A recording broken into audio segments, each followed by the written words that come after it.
షాద్ నగర్ వైపు ఉన్న మన స్వర్గసీమ వెంచర్ లో ప్లాట్లు కొన్న వాళ్ళంతా సంతోషంగా ఉన్నారు. ఒక్కసారి విజిట్ చేయండి. కన్నబిడ్డల్ని బాధ్యతగా కంటికి రెప్పలా చూసుకోవాల్సిన బాధ్యత తల్లి తండ్రిది. అలాంటిది ఆడపిల్లలు ఉంటే గనక ఇంకాస్త బాధ్యతగా చూసుకోవాల్సినటువంటి పరిస్థితి ఉంటుంది. అలాంటిది విశాఖలోని ఓ రాక్షసుడు ఇద్దరు కూతుర్ల పాలిట కాలయముడయ్యాడు అని చెప్పాలి. ఎందుకంటే ఈ మాట అంటున్నాను, తర్వాత డీటెయిల్స్లోకి వెళ్తే మీకే అర్థమవుతోంది. ఇంతకు మించిన పదాలు మీరు కూడా వాడతారేమో. ఈ వ్యక్తికి ఇప్పుడు 20 ఏళ్ల కఠిన కారాగార శిక్ష విధించింది న్యాయస్థానం. అవును, ఈ శిక్ష కూడా చాలా తక్కువేమో. ఎందుకంటే 12 ఏళ్ల కూతురు పైన 8 ఏళ్ల కూతురు పైన ఈ తండ్రి అని మాట అనిపించుకోవడానికి పిలిపించుకోవడానికి ఏమాత్రం అర్హుడు కానటువంటి ఏకైక వ్యక్తి అని ఉంటే గనక ఇతడు అని కూడా చెప్పొచ్చు. ఎందుకంటే వీళ్ళు ఒడిస్సాకి చెందిన చిత్తరంజన్ పాత్ర బతుకు తెరువు కోసం, ఉపాధి కోసం అని చెప్పేసి విశాఖపట్నం వచ్చేసారు. వీళ్ళు విశాఖలోని ఆరిలోవలో ఉంటున్నారు. సో భార్యతో పాటు 2 పిల్లలు, ఆడపిల్లలు, అలాగే బాబు కూడా ఉన్నాడు. అయితే ఈమె కార్పొరేట్ హాస్పిటల్లో పనిచేస్తుంటుంది కాబట్టి ఎక్కువగా నైట్ డ్యూటీస్కి వెళ్తూ ఉంటుంది. ఆ సమయంలో తల్లి లేనటువంటి సమయంలో పిల్లలు 3 అటు బాబు ఇటు 2 ఆడపిల్లల్ని చాలా జాగ్రత్తగా కంటికి రెప్పలా చూసుకోవాల్సినటువంటి ఈ వ్యక్తి తండ్రి అనే స్థానాన్ని కూడా మరిచి కాలయముడుగా రాక్షసత్వంతో ప్రవర్తించినటువంటి పరిస్థితి. అయితే ఈ పాప స్కూల్లో ఉన్నట్టుండి చాలా డల్గా ఉంటుంది. అయితే టీచర్ ఏమైంది తల్లి అంటూ ఆ పెద్దమ్మాయిని అక్కడ క్లాస్లో అడగటం మొదలుపెట్టారు. ఎందుకు ఈ మధ్య చాలా డల్గా ఉంటున్నావు, ఏమైంది, చాలా యాక్టివ్గా ఉండేదానివి అంటే ఒక్కసారిగా ఆ టీచర్ని కౌగిలించుకుని ఆమె బోరున విలిపించినటువంటి పరిస్థితి. 12 ఏళ్ల అమ్మాయి ఎంత బాధ దిగమింగుకుందంటే ఆ 12 ఏళ్ల అమ్మాయితో పాటు 8 ఏళ్ల కూతురుపై కూడా అత్యాచారానికి పాల్పడుతూ వస్తున్నటువంటి ఈ తండ్రి ఒక్కసారి కాదంట, చాలా కొద్ది రోజులుగా వాళ్ళిద్దరి పైన అలా బలవంతంగా చేస్తూనే చాలా చేయించుకోలేనటువంటివి కూడా చేయించాడు. మేము ఎవరికైనా చెప్తే చంపేస్తామని బెదిరిస్తున్నాడు. మా అమ్మకి చెప్పుకుందామంటే తను నైట్ డ్యూటీకి వెళ్ళిపోతుంది. నైట్ డ్యూటీకి వెళ్ళినప్పుడు మమ్మల్ని ఇద్దరిని జాగ్రత్తగా చూసుకోవాల్సిన మా నాన్నే మాపై పైశాచికంగా ప్రవర్తించాడు అంటూ ఆ టీచర్ని కౌగిలించుకుంటూనే ఆ అమ్మాయి బోరున విలిపిస్తూ మొత్తం జరిగిందంతా చెప్పుకొస్తే ఇంకా మండిపోయింది ఆ టీచర్కి. ఏంటి అసలు ఇలాంటి వాళ్ళు ఉన్నారా, ఇమీడియట్గా వీడికి ఖచ్చితంగా కఠినమైన శిక్ష పడాలి అని చెప్పి ఆ పాపని తీసుకొని వెళ్ళి ఆరిలోవలో ఉన్నటువంటి స్టేషన్కి వెళ్ళి అక్కడ SHOకి పూర్తిగా మొత్తం ఏం జరిగిందో, ఆ పాప పెయిన్ ఏదైతే ఉందో, ఆ పాప ఎంత పరిస్థితిని భరించిందో ఆ పాపతో పాటు వాళ్ళ చెల్లి కూడా. సో మొత్తం పేపర్ రైటింగ్లో మొత్తం కంప్లైంట్ ఇచ్చారు. ఆ కంప్లైంట్ పేపర్ కూడా మన దగ్గర ఉంది. ఇప్పుడు నేను చదువుతాను. ఎందుకంటే అప్పట్లో ఇది పోక్సో కింద కేసు నమోదైంది. ఎందుకంటే ఆరిలోవ పోలీస్ స్టేషన్ నుంచి ఆధారాలు కూడా ఉండడం వల్ల దిశ కోర్టు ACP పెంటారావు గారు ఈ కేసును అయితే టేకప్ చేశారు. అక్కడి నుంచి అన్ని ఆధారాలు సబ్మిట్ చేయడం వల్ల పోక్సో యాక్ట్ కూడా ఫైల్ అయింది. సో అతన్ని అదుపులోనికి తీసుకున్నారు. అయితే ఇప్పుడు ఈ కేసుకు సంబంధించినటువంటి హీరింగ్లో న్యాయస్థానం 20 ఏళ్ల కఠిన కారాగార శిక్ష విధించింది. అలాగే ఆ 2 పిల్లలు చదువుకోవటానికి వాళ్ళ మనుగడ నిమిత్తం కూడా 3 లక్షల రూపాయలు ఇవ్వాలని కూడా తీర్పు వెల్లడించడం జరిగింది.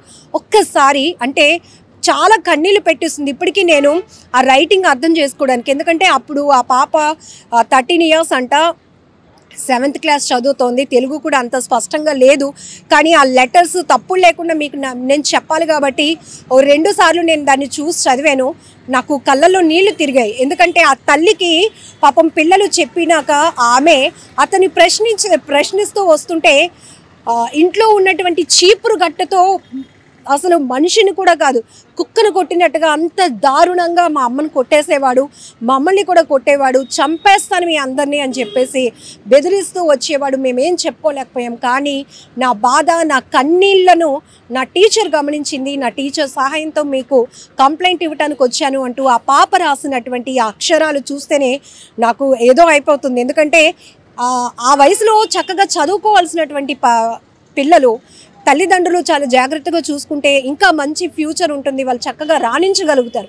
అలాంటిది ఒక తండ్రి పైన, ఒక తండ్రి దాష్టికత్వాన్ని గురించి వివరిస్తూ, తండ్రి పైశాచికత్వాన్ని గురించి వివరిస్తూ ఆ చిన్న పాప రాసినటువంటి కంప్లైంట్ కాపీ నా దగ్గర ఉంది. ఒక్కసారి చదువుతాను, మీరు కూడా కన్నీళ్ళు వస్తున్నాయి. ఇలాంటి రాక్షసులు ఉన్నారా? ఇక దేవుడు భగవంతుడు అన్ని చోట్ల ఉండలేకే పిల్లలకి ఏమీ తెలియదు కాబట్టి తల్లి తండ్రిని ఇస్తాడు. వాళ్ళిద్దరూ బాధ్యతగా చూసుకుంటారు. వాళ్ళకి ఓన్గా ఒక నాలెడ్జ్ వచ్చే వరకు వాళ్ళు చదివించే బాధ్యత కానీ వాళ్ళ కాళ్ళ మీద వాళ్ళు నిలబడేటటువంటి ఆ ఫ్యూచర్ సెటిల్ చేసే బాధ్యత కూడా తల్లిదండ్రులకు ఉంటుందని మనం జనరల్గా విన్నాం. కానీ కొన్ని చోట్ల తల్లి తండ్రి పిల్లల పట్ల వ్యవహరిస్తున్న తీరు చూస్తుంటే భయం వేస్తోంది. అసలు ఇలాంటి వాళ్ళు కడుపున దేవుడు పిల్లల్ని పుట్టించకుండా ఉంటే బాగుంటుందేమో అనిపిస్తూ ఉంటుంది. ఒకసారి కంప్లైంట్ పేపర్ చూద్దాం. ఇది పోక్సో యాక్ట్ కింద ఫైల్ అయినటువంటి కేసు. ఇద్దరు పిల్లలు చిన్నవాళ్ళు, మైనర్లు కాబట్టి కొన్ని డీటెయిల్స్ అయితే మనం చెప్పకూడదు. కానీ ఆ పిల్లల పెయిన్, ఆ పిల్లల భరించినటువంటి ఆ బాధ ఒక్కసారి మనం తెలుసుకోవాల్సింది. ఎందుకంటే ఇలాంటివి ఎక్కడైనా మన ఇంటి చుట్టుపక్కల కూడా జరుగుతుంటాయి కానీ మనం ఎవరం గమనించం. నిజానికి కొన్ని నేరాల్లో తల్లి తండ్రి పిల్లల పట్ల రాక్షసత్వంగా ప్రవర్తిస్తున్నా కూడా అనుమానించడానికి కూడా మనకు ఆ ఆలోచనే రాదు. ఎందుకంటే అయ్యో ఏ పిల్లలనైనా అమ్మా నాన్న అలా చంపుకుంటారా, లేకపోతే అమ్మా నాన్న ఇలా చేస్తూ ఉంటారని జనరల్గా మనం మాట్లాడుకుంటూ ఉంటాం. కానీ ఇక్కడ ఒక తండ్రి ఇద్దరు పిల్లల పట్ల ఎలా వ్యవహరించాడో, ఎలా ప్రవర్తించాడో ఒకసారి చూద్దాం. ఈ పాప రాసుకొస్తోంది మహారాజశ్రీ గౌరవనీయులైన ఆరిలోవా SHO గారికి. ఆ అమ్మాయి పేరు రాసింది కానీ చెప్పను నేను, ఎందుకంటే ఇది పోక్సో యాక్ట్ కాబట్టి. డాటర్ ఆఫ్ చిత్తరంజన్ పాత్ర, తనకి 13 years అని కూడా రాసుకొచ్చింది. అయ్యా నేను అంటే ఊరి పేరు కూడా చెప్పొచ్చో లేదో తెలీదు, తోటగరువు హై స్కూల్లో చదువుతున్నాను. ఏ క్లాస్ ఏంటి అని కూడా నేను చెప్పను. నా వయసు 13 years, 13 సంవత్సరాలని తెలుగులోనే రాసింది. నేను అమ్మ సుజాత పాత్ర, అలాగే మా నాన్న చిత్తరంజన్ పాత్ర, మా చెల్లి, అమ్మాయి కూడా మైనర్ కాబట్టి పేరు చెప్పను, అలాగే మా తమ్ముడు శేఖర్ కుమార్ పాత్రతో కలిసి ఆరిలోవలోని పైన మెన్షన్ చేసినటువంటి అడ్రస్లో ఉంటున్నాము. అయితే మా నాన్న ఆరిలోవలో టైల్స్ వర్క్స్ చేస్తూ ఉంటాడు. ఇంటి ముందు అంటే ఇక్కడ ఆరిలోవ బాలాజీ నగర్లో ఉంటున్నాము అని ఆ పాప రాసింది. అలానే 1వ తరగతి నుంచి నేను చదువుతున్నప్పుడు కూడా అక్కడే ఉంటున్నాము. ఒక వంటగది హాల్ ఉంటుంది, ఆ హాల్లో పడుకుంటూ ఉంటాము. అలాగే అమ్మ నిద్రపోయిన తర్వాత నాన్న మా దగ్గరే ఉంటాడు. ఇక్కడ ఒక 2 లైన్లు ఉన్నాయండి, అవి అయితే నేను చదవాలి చెప్పదలుచుకోవట్లేదు. అది చాలా దారుణంగా పాప తన కష్టాన్ని తన బాధని రాసుకొని వచ్చింది. అది చెప్పుకోవడానికి కూడా అంత బాగాలేదు నాకు అనిపిస్తోంది. ఎందుకంటే మీకు చిన్న లీడ్ ఇచ్చాను. అమ్మ నిద్రపోయిన తర్వాత నాన్న ఎలా ప్రవర్తిస్తున్నాడో కూడా చెప్పుకొని వచ్చింది. అలానే అమ్మ నైట్ డ్యూటీకి వెళ్ళిపోతూ ఉంటుంది, ఆ తర్వాత నాన్న ఎలా ప్రవర్తిస్తున్నాడో కూడా అమ్మాయి రాసుకొని వస్తుందన్నమాట. ఇగో ఇక్కడ రాసింది, అమ్మ ఆరిలోవలోనే ఒక హాస్పిటల్లో హౌస్ కీపింగ్ వర్క్ చేస్తుంది. అయితే ఒకే గదిలో పడుకుంటాము తమ్ముడు చెల్లి అని చెప్పి. అలాగే నాన్న దగ్గర తమ్ముడు పడుకుంటాడు, అమ్మ నైట్ డ్యూటీలకు వెళ్ళిపోతూ ఉంటుంది. రాత్రులు నైట్ డ్యూటీకి వెళ్ళినప్పుడల్లా కూడా మాతో పాటు మా నాన్న చిత్తరంజన్ పాత్ర పడుకునేవాడు. అమ్మ ఇంట్లో లేని సమయంలో ఇంట్లో బెడ్రూమ్లో నాతో చాలా బలవంతపు పనులు చాలా చేయించేవాడు. ఆ పాప ఇంకా చాలా రాసింది, బట్ ఇవన్నీ మనం చెప్పుకోవడానికి కూడా బాగోదు. ఎందుకంటే చాలా ఇలాంటి మాటలు, ఇలాంటి వ్యక్తుల గురించి మాట్లాడుకోవడం కూడా సభ్య సమాజం తలదించుకునే పరిస్థితులు ఉంటాయేమో. చూడండి, ఆ పాప రైటింగ్ చూస్తేనే వాళ్ళ ఏజ్ ఏంటో తెలుస్తుంది. అంత అమాయకత్వంతో ఉన్నటువంటి పిల్లల్ని ఒక తండ్రి బాధ్యతగా చూసుకోవాల్సిన వాడు ఎంత దారుణంగా ప్రవర్తించాడో. అందుకే పోలీసులు కూడా చాలా సీరియస్ యాక్షన్ తీసుకున్నారు. సో ఛార్జ్ షీట్లో కూడా అన్ని ఎవిడెన్స్ని ప్రొవైడ్ చేయడం వల్ల న్యాయస్థానం కూడా చాలా సీరియస్ అయింది.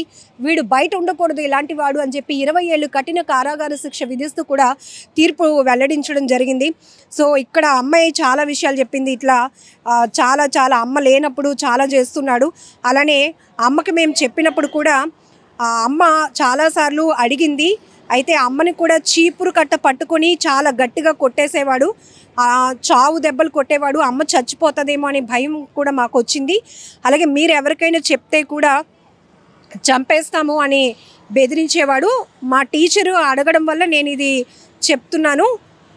శారీరకంగా మమ్మల్ని చాలా ఇబ్బంది పెట్టాడు. నాన్న పెయిన్ వస్తుందన్న కూడా వదిలేవాడు కాదు.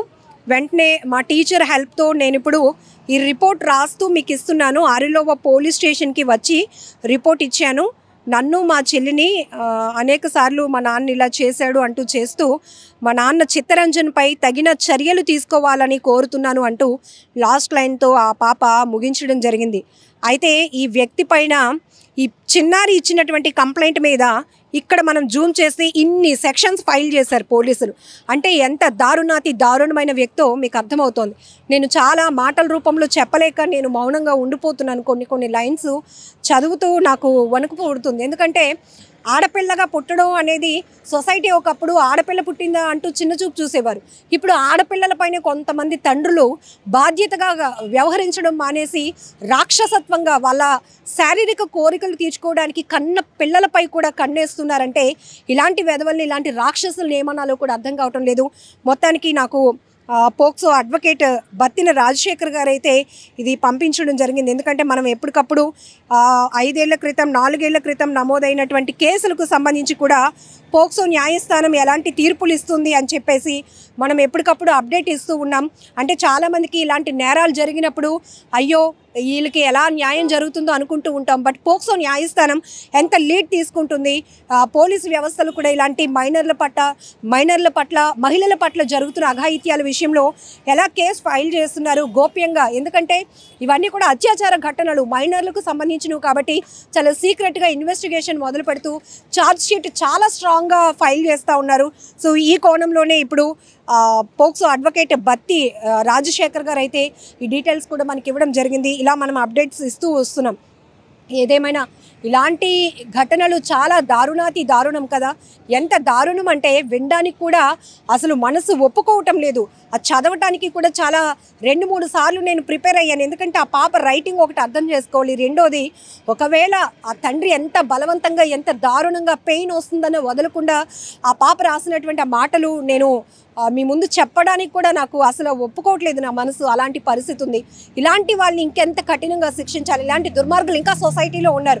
మనం జనరల్గానే అనుకుంటాం ఈ రౌడీ షీటర్లు వాళ్ళ గురించి ఎక్కువ మాట్లాడుకుంటాం, కానీ కనబడకుండా ఉన్నటువంటి రాక్షసులు చాలామంది ఉన్నారు.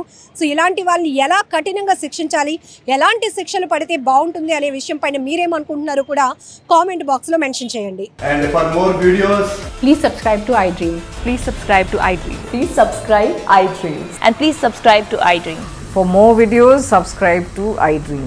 please like, share and subscribe to the channel. Congratulations, iDream. Subscribe to iDream. Subscribe to iDream. So subscribe to iDream Media. iDream team andarki huge congratulations. Please subscribe iDream Media. Please subscribe to iDream. Subscribe iDream. Please subscribe to iDream. iDream అంటే నా కళల ఛానల్ను subscribe చేసుకున్న నోరు తిరుగుతలేదు, మీరైతే గంట గుర్తు కొట్టండి. For more such videos, please subscribe to iDream. Subscribe to iDream. Please subscribe to iDream. Please subscribe iDream Media. Please do subscribe to iDream. Please subscribe to iDream Media. For best entertainment and information, please subscribe iDream. And don't forget to subscribe to iDream.